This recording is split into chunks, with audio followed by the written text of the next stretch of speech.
It was a deadly night in San Jose. Police are investigating 3 homicides at 2 separate crime scenes. First, there was a shooting around midnight at the Nueva Vallarta restaurant on South Capitol Avenue, and then a deadly stabbing in South San Jose around 3:30 a.m. KPIX5 reporter Devin Fehely on the search for clues and why neighbors aren't surprised by the violence. Police are still trying to piece together the motive to figure out exactly what triggered this shooting. But here's what we know for sure. Once the bullet stopped flying, 2 people were dead and 3 others injured. A witness who didn't want to talk on camera says the tables at Nueva Vallarta were full. A live band was playing and the drinks were flowing. But a little before midnight, the gunfire began and the fun abruptly ended. Customers scattered, he said, and scrambled for safety. 5 men were shot. 2 would not survive the night.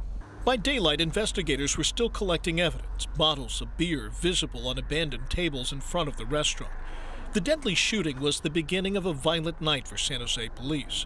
Across town, 4 hours later, officers responded to a stabbing near Coyote Road and Del Ridge Drive.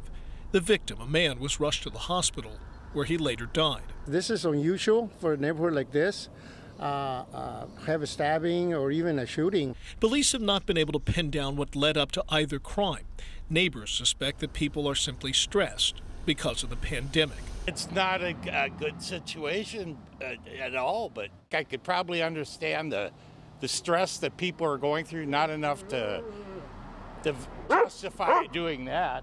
Police brought a canine unit to the scene of the stabbing as they searched for evidence and a suspect, and neighbors reflected on the body count of a bloody night. I don't think there's a word to describe what would it be to get stabbed. I mean, because you suffer a lot.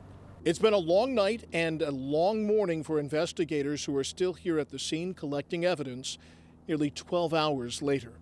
In San Jose, Devin Fehely, KPIX5.